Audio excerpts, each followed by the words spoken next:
Aujourd'hui, la principale actualité vient de la région de Dnipropetrovsk. Ici, les Russes tentent d'établir une présence plus stable à la frontière entre les régions de Donetsk et de Dnipropetrovsk, mais ils se heurtent à une forte résistance ukrainienne ainsi qu'à des obstacles liés au terrain. Pour contourner cette zone problématique, ils ont lancé un mouvement de tenaille risqué sur le flanc, espérant surprendre les défenseurs ukrainiens. Les Russes ont réussi à avancer d'environ 3 km ces derniers mois, ce qui les a encouragés à pousser plus loin. L'objectif opérationnel de la Russie ici est de capturer Pokrovsk, un nœud logistique clé qui pourrait leur ouvrir la voie vers Zaporijia et leur permettrait de contourner les solides lignes de défense ukrainiennes au sud-ouest. Cependant, ils doivent d'abord prendre le contrôle de Velikomikelivka, car cela mettrait la logistique ukrainienne via la route N15 sous menace constante. Sécuriser cette localité donnerait également aux forces russes un point d'appui substantiel au-delà de la rivière Vovcha, une barrière naturelle importante, leur permettant de se regrouper et d'amasser des troupes et des fournitures en vue d'une éventuelle offensive. De plus, une telle percée créerait un point de pression supplémentaire pour le commandement ukrainien, étirant encore davantage leurs ressources déjà limitées. Cependant, le terrain de Velikomikelivka favorise les Ukrainiens, avec une forêt qui la protège à l'est et la sinueuse rivière Vovcha au sud et à l'est, rendant les traversées difficiles et une attaque mécanisée frontale quasiment impossible. La situation est encore compliquée par le terrain surélevé au nord de la ville, qui offre aux défenseurs des points d'observation et de contrôle du feu. Velikomikelivka et les hauteurs situées derrière servent de boucliers, car elles sont suivies de champs ouverts, plus difficiles à défendre et qui avantageraient les Russes s'ils parvenaient à percer. En raison des désavantages du terrain, le commandement russe a élaboré un plan pour déborder la défense et éviter une coûteuse attaque frontale.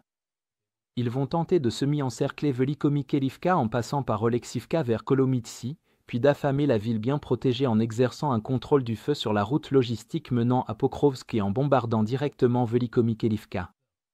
L'avantage tactique de la Russie est qu'elle a déjà capturé une crête au sud de Velikomikelivka, ce qui lui offre un champ de vision et de bonnes positions de lancement pour ses drones. Le commandement russe n'a pas encore redéployé davantage de forces ici et opère principalement avec de l'infanterie et des budis, qui sont aussi mieux adaptés à ce type de terrain, peu favorables aux véhicules blindés. Des images géolocalisées montrent comment des soldats russes ont réussi à progresser à travers les champs et ont été repérés une fois arrivés au hangar agricole dans la partie d'Oleksivka, ce qui a obligé le commandement ukrainien à réagir rapidement et à opter pour des chars afin de déloger les infiltrés grâce à leur rapidité et leur puissance de feu. Ils ont envoyé 2 chars T-80 BV pour anéantir l'ennemi, qui ont attaqué les hangars en tir direct, les détruisant avant de se replier en toute sécurité. Une autre séquence montre comment des opérateurs de drones ukrainiens ont systématiquement traqué d'autres infiltrés au sud des mêmes hangars, tentant de pénétrer par un vecteur légèrement différent. Les Russes ont essayé d'abattre les drones, mais sans succès, certains ont été éliminés, tandis que d'autres ont été faits prisonniers de guerre par les soldats ukrainiens au sol.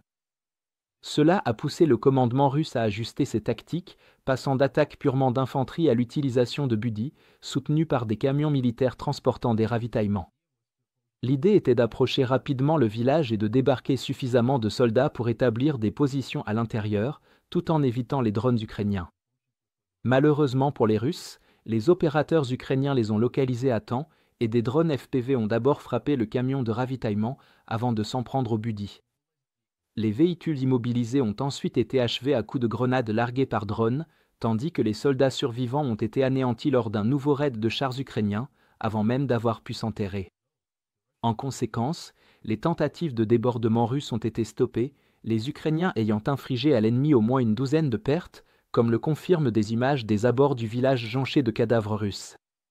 Globalement, le terrain défavorable et la surveillance ukrainienne près de Velikomikelivka ont forcé les Russes à tenter une manœuvre en tenaille. Celle-ci a été repoussée par les Ukrainiens grâce à la précision des tirs de drones et à la capacité des chars à nettoyer facilement les petits bâtiments. Malgré cet échec initial, la Russie réessayera, car il s'agit actuellement du secteur où elle a obtenu le plus de gains avec le moins de ressources. Cependant, même si davantage de forces russes sont engagées, la rivière et la défense ukrainienne située derrière, sur les hauteurs, seront plus difficiles à franchir que les champs ouverts qui y mènent. Le plus gros problème avec la lecture des actualités en ligne, c'est qu'elles arrivent sous forme de flux de titres isolés, sans contexte ni chronologie des événements qui les ont précédés, donnant l'illusion que tout arrive au hasard. Pour naviguer dans ce chaos, nous avons créé Timeline Builder, le premier outil alimenté par l'intelligence artificielle conçu pour relier les points entre les actualités en temps réel. Grâce à cet outil, vous pourrez instantanément voir toutes les autres actualités et événements liés qui ont mené à ce qui s'est passé aujourd'hui. Nous avons perfectionné notre modèle d'IA en coulisses pendant longtemps et aujourd'hui, nous sommes prêts à le rendre accessible à tous. Pour accéder à notre outil Timeline Builder, consultez le lien dans la description et rejoignez notre site. Merci d'avoir regardé cette mise à jour et un merci tout particulier à tous ceux qui suivent déjà notre carte interactive.